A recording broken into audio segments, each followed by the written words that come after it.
What's up everybody, I am Jaspreet Singh and welcome to the Minority Mindset. So the other day I was pulled over while I was driving to my friend's house. You might be thinking, does this have anything to do with the Minority Mindset? Well, let me finish my story. So you know how important it is for me to be efficient. I don't have time to waste. So I'm going and I have to take a left turn at this red light coming up. Well, there was nobody on the road and there was a small convenience store on my left which had two entrances. One on the road I was on and one on the road I was trying to get to. So instead of waiting at the light, I decided to cut through the parking lot so I didn't have to wait. The stoplight was red when I turned into the parking lot, and as soon as I turned onto the street that I was trying to get on, a cop came out of nowhere. Straight up, I don't know where he came from. And as soon as I saw him, he turned his lights on and pulled me over. I knew where this was going. I was just trying to be a little efficient and this cop came and had to ruin my idea.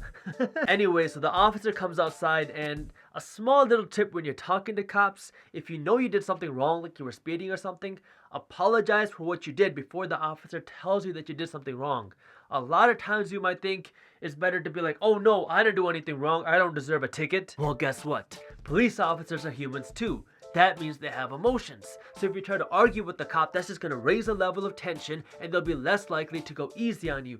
But if you can diffuse this tension by saying something like, hey officer, I'm sorry, I know what I did was stupid, I apologize for that. Well, that diffuses the tension, and when you admit to doing this, they don't want to keep beating you up, so they'll be more likely to go easy on you. That strategy's gotten me out of a few tickets. So that's what I did, and the officer was acting really cool and he was laughing, and he goes back to his car and he comes back and he's like, hey man, I like you, you're really cool, I don't want to give you a ticket for running a red light because that's going to give you points and I don't want to do that to you. Yes! Then the officer was like, but I'm still going to give you this reduced ticket for impeding traffic. All you have to do is call the court and pay the small little fine, and it'll be like it never happened. First off, this small little fine was like $150. That's not a small fine. A small fine is like 25 cents. You serious, bro? But that's not what I want to talk about in this video. I got the ticket, I put a reminder in my phone to pay it the next day, and I didn't think about it again until I paid my ticket the next day, and I was like, wait, I got a ticket yesterday. If this had happened to me when I was 17,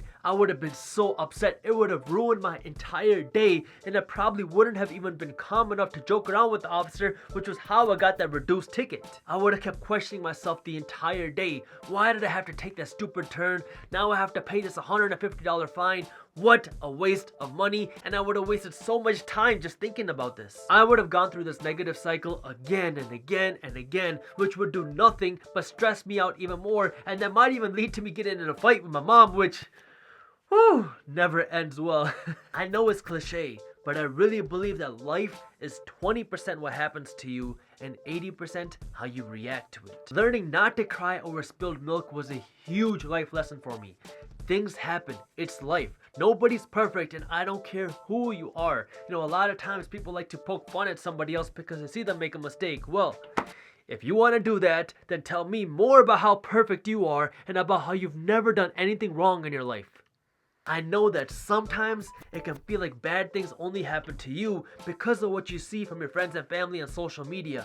But you have to remember, Facebook is just a highlight reel. People only show what they want you to see. Don't dwell on the past. If something happened, it happened. You can't change that. You can only change what you're going to do now. If something's not gonna matter in 5 years, don't spend more than 5 minutes worrying about it. You'll live a much happier life this way. Plus, we're not in 2000 tension anymore, so don't take on that extra tension. But the flip side to this is, well, what if I don't have the money to pay the fine? You're right. This adds a whole new layer of complexity, but this is why it's so important not to be the majority and take care of yourself financially, whether that means starting a business, investing in seeds, or budgeting your money for wealth, because when you're financially stable, you don't have to go crazy trying to figure out how you're going to pay for these unexpected things. Life happens, right? $150 to pay for a fine is a lot of money. I don't care who you are, but it hurts a lot more if you only have $20 to your name as opposed to 10,000 or 100,000 or millions. I stress on this so much because I really do believe that this is a huge reason why so many people in this world